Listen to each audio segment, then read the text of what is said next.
The Buffalo Bills, coming off a 13-4 season, AFC East champions again for 5 straight years now, whatever it's been since Tom Brady left the AFC East. And another disappointing finish in the AFC Championship, just missing that opportunity to get back to the Super Bowl. Josh Allen coming off of his MVP season, and as we've been doing on this show, we've been going through FanDuel. Our friends over here, our future partners here in the next couple weeks. Over-under at FanDuel is 11.5 wins here for the Bills. Very much hope they continue that. Otherwise, we've got some remodeling to do in the studio. Yeah, hope they don't back out in the next couple weeks. That would be embarrassing. Sorry, what was the question? Bills. Bills, discuss. They, like the Baltimore Ravens, like a couple of the other teams we've talked about so far, I mean, you expect Buffalo to be one of the contending teams this season and be, basically as good as any team in the NFL. They have already dodged a bullet in terms of training camp injuries. First-round pick Maxwell Hairston went down what looked like a nasty, serious injury and was feared he was down long-term. Turns out it's a more minor knee injury, and they expect to have him back in a few weeks. But, this is always the X factor that's out here for the next few weeks is practices are happening, training camps going live, and every single day is an opportunity for somebody important, unfortunately, to go down and change the math league-wide. High level, when we talk about the Bills, and have mentioned this a few times this offseason, as we always do, I think it's important for a team that comes so close every year, has these heartbreaking losses in the playoffs. I always want to see how they react to it. If it's something drastic, if there's a massive overhaul to what they're doing. And I don't think we're seeing that. I think the only reaction the Bills may have had, and I don't know that this was conscious or not, was to just stock up on defensive linemen and corners. For that, and now that you mentioned, okay, Hairston has an injury. I mean, they spent almost all their draft capital on defensive linemen and cornerbacks, a lot of slot corners. And those are the things that have really hurt the last couple of years. For fear of getting sidetracked too much, I'll just bring this up quickly. The Red Sox, I was watching their documentary from the 2004, about the 2004 Red Sox. It reminded me so much of the Bills and maybe even the Ravens. The whole documentary is about how the Red Sox spent all those years trying to beat the Yankees and how did they do it and how do they reset the culture to try to do it, and they had all this heartbreak, and they just kind of kept at it and just got better and better, and at some point they got over the hump, and since that point they've been better than the Yankees. I couldn't help but think, like, Brandon Beane, Sean McDermott, like, they should be showing this thing in the locker room to the Bills. There's so many parallels to the Bills and to the Ravens. Like, Harbaugh should be doing this with the Ravens. There's these parallels of how do you get over the hump against this team that continues to just have your number in the biggest moments and always seems to get the break and always seems to make that one last play. And I don't know if there's something tangible the Bills can do to, like, how do you convert the QB sneak on 4th and 1? How do you make that one last play? How do you make that one stop against Mahomes and the Chiefs? But I think they're still in position, once again, the Bills, to make that run. But there's got to be something that gets them over the hump in the playoffs. Yeah, there does. Buffalo, I think, has been in a tricky position recently because they're the best example of that I can think of in recent years where, they are confronted with this decision every offseason. Like, do we change something significant to get over that hump, as you said, or have we just been kind of unlucky? And we tend to think, well, if you've been 3 or 4 times in the same situation, you lose all the time. That's not luck. But it could be. I mean, if you flip a coin 4 times, it wouldn't blow your mind if it came up heads 4 times in a row. Like, it's not beyond the realms of possibility that you can just end up coming the wrong side of, like, 4 consecutive close calls. And I think that's basically what they've determined is, no, we don't need to do anything crazy. We're not going to blow it up. We're not going to, do something radical. We're just going to keep knocking on the door. And I think from their point of view, I think that is the right call. I don't think that their failures, quote unquote, in the postseason are indicative of some critical flaw in the roster or the coaching staff or the quarterback. I honestly think they've just been close and, maybe you can say beaten by better teams, but, the correct thing for them to do is to just keep getting there again and hope that this time, 13 seconds goes their way. From a personnel standpoint, what you're saying, this team looks well-stocked once again, right? There's not much turnover. The one starter going into the draft that they may have needed to look at was corner, and they did draft Maxwell Hairston in the first round. Luckily, again, he did not tear that ACL and should be back within a few weeks as we record here. But the entire offensive line is back. You've got the MVP and Josh Allen. The offensive line, by the way, Brandon Thorne ranked them second in our offensive line show. Former MVP, right? Didn't. Josh Allen? Well, he won it this year. He's the reigning MVP. Getting the years mixed up. Just cut that out. Lamar Jackson. I understand. It's been a long offseason. Yeah. Reigning MVP. It's like being a president, though. Like once you're an MVP, you're always an MVP. So we could say MVP Lamar Jackson because he's every won year. It. MVP Cam Newton, MVP that kicker one time in '82, whoever that was. So anyway, I know we've talked a lot about the Bills' ex-receiver and what they're going to do there. I don't know that it matters a ton. Remember last year we said, look, I feel like they've built this receiving core with a whole bunch of inside – tight split, slot type of weapons. Khalil Shakir, Dalton Kincaid, Keon Coleman probably excels there the most. But they bring in Josh Palmer now to play on the outside. I think they have enough weapons given the way Allen is able to play. And my favorite part about the way the Bills have evolved these last couple of years is I think the run game is getting better and better. And there's more games that the Bills play every year now where it's less on Josh Allen. I know he just won the MVP, but there's more games where he doesn't have to do as much over these last couple seasons, and that's better for the overall team and their ability to win in different ways. Yeah, and I think part of that is the offensive line getting better and better year on year. And, we covered this a little bit with Brandon Thorne on our offensive line ranking show that you can find out there. If you haven't watched or listened to that already, go check it out. But remember at the start of this whole Josh Allen thing, the Bills seemed to take the real creep back toward average approach in the offensive line. Didn't invest huge, but threw a lot of bodies at it. And for a while it was an average offensive line or a line that was, going to be in and around that area. And then Aaron Cromer comes over, one of those offensive line coaches that has an incredible reputation.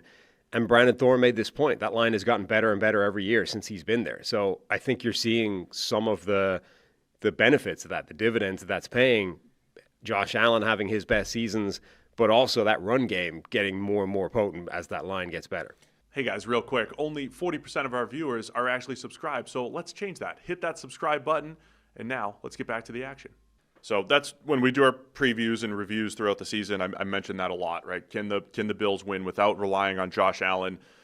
Break glass in case of emergency on 3rd and 4, and some key downs. But the more that they can rely on James Cook, those playmakers, and the offensive line, as you say, I think the better for the long term of the Bills. The one last thing I'll say too, remember they keep beating the Chiefs in the regular season and losing in the playoffs. Right. I don't know if there's something in football that you can do. Like we've got this perception that the Chiefs don't try as hard and then they turn it on in the playoffs. I don't know if there's a way to explore that for the Bills in those big games.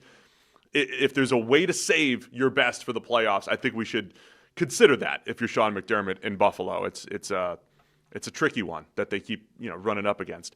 And then defensively, I mean, when we were talking about the Bills around draft time, right after the draft, I'm like, they're 12 deep on this defensive line. I know some of their offseason additions are suspended, right? But they'll be back. Michael Hoyt and Larry Ogunjobi, but Joey Bosa, another guy, bubble wrap him until January.